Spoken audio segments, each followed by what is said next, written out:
how would you put yourself in this chart? Well, Christians would find themselves anywhere between young Earth creationism right through to theistic evolution. Right, okay. And how do you place yourself? What's the relevance? Is this a cross-examination section? No, I just want to know where I'm at in terms of how I'm to direct my rebuttals and... Sure, yeah. Well, I'm happy to say I would be a creationist. Right. And some would be agnostic about the age of the Earth. My personal conviction is that biblical history is true history. Okay, so you'd be around the young Earth creationism. Okay. So now we have that cleared up. Good. So what can currently be known about God? As Joe mentioned, I am an agtheist, which is a sufficiently ugly term to bring together atheism and agnosticism. I'm atheistic to all world religions. I don't think any of them have it right, because it just can't be demonstrated. If it could, if there were some kind of way in which we could measure the truth of religious belief, then maybe I would be a theist, and maybe we wouldn't be having this debate. We'd just be sitting around sipping tea and agreeing, or going to mass or whatever. But because there isn't a reality kind of measuring stick that can measure the various types of religions, I can find fault with every world religion. And so that's why I'm atheistic against basically world religions, but I'm an agnostic when it comes to the origin of the universe itself. Because I don't know if it was brought into existence as an intentional act or an unintentional act. I tend to live my life without really making any determinations about that, because I don't think any of us can make that determination. None of us knows for sure if the universe was intended.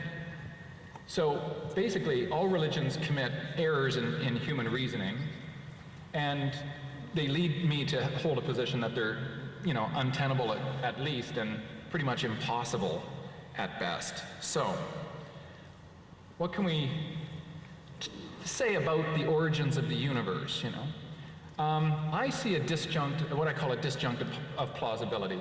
This is just logical notation. UI means the universe was intended, V means or, and this means basically not intended. So it really comes down to that, right? It's that simple. Either the universe was intended to come into existence, or it wasn't.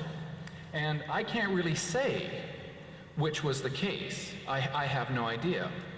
I'm fully prepared to believe that there was no intentionality, and the universe simply came into existence not 6,000 years ago, but about 13.7 billion years ago. On that, Joe and I really disagree, okay?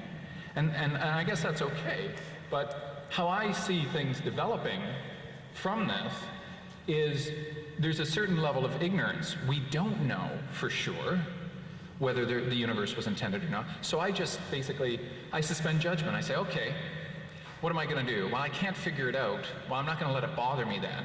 And I just kind of bracket it and I put it off to the side. So I have no direct evidence.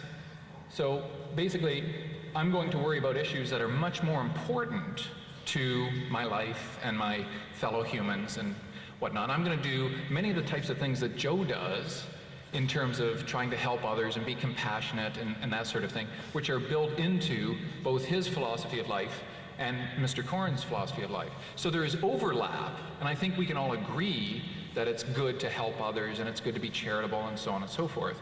I just do it without all the extra baggage of trying to have my ideas fit into a definition of a God. I just think helping people is good in and of itself. I don't need a big holy hand patting me on the back. I just think it's a good idea.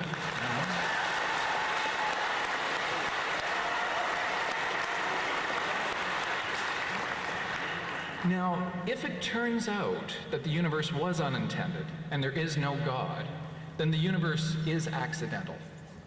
And, well, essentially, that means we are all accidents.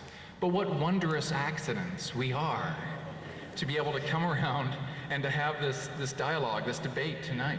Right?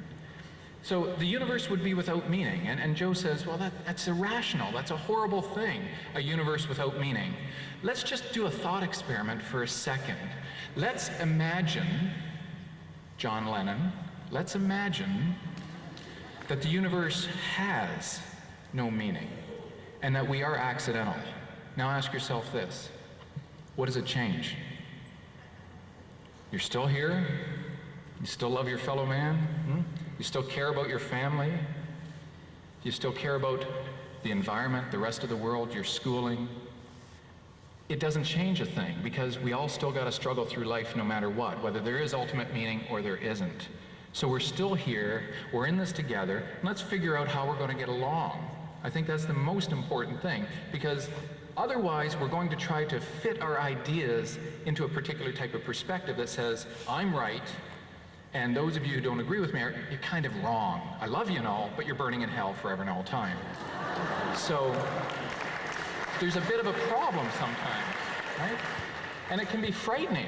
This can be a very frightening realization, because people want meaning. They want purpose. I think it is an instinct. I think it is from biology. I really do believe we have developed consciousness and the ability to question who and what we are, and we do look for meaning. And when life doesn't work out very well for us, we want to believe that there's something more. Why? Because it actually makes evolutionary sense. It's going to keep us around a little bit longer to survive and reproduce. So it's actually built into us to desire and strive for meaning. So we're going to create all sorts of things to develop this concept that there is more, or when we fail, don't worry about it, it's going to be okay.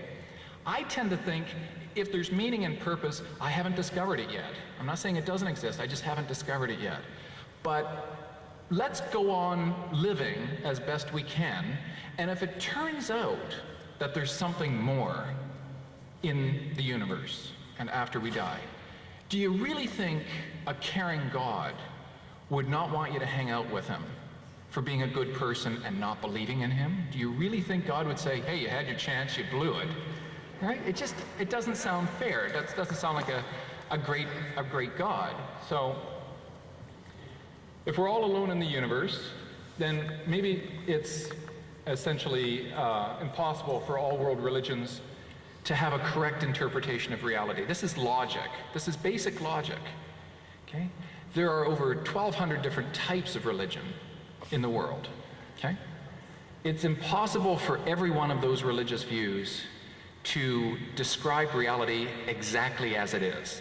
It's impossible. Just based on some religions believing there are many gods and some religions believing there is only one God. That alone makes it impossible. So we can't just say, oh, everybody's right. Group hug, right? We can't do that. Logic doesn't allow for that. And I don't mean to appear cold and analytic, but if we're going to have a debate tonight with open dialogue, we have to play by the rules. And the rules of logic say, no, it's impossible for all world religions to correctly interpret reality. However, it is quite possible for all world religions to be wrong. Okay? That is a possibility. Joe was saying if we don't have a God in which to base rationality, what we have is basically human-based values. What is wrong with human-based values? My whole life is based on human-based values, and when we sit down, Michael and Joe and I, and we discuss what's valuable in your life, I don't think we would find it unusual that our values are quite similar and that we will overlap in the things we find valuable in life. I just find them valuable without a God, that's all. You gentlemen have varying beliefs. You have a more Protestant concept of a God, and you have more Catholic concept of a God. But many of the values in religion, and don't think I'm down on religion. Religion has done a lot of good in the world. There's no question about it. And has promoted a lot of harmony in the world. But that's because the people inherently are good. And it's really the people that are good. I'm not sure if it's the religion. It gives them something to care for, and it gives them a reason to be good. But I think those people are generally going to be good people anyhow.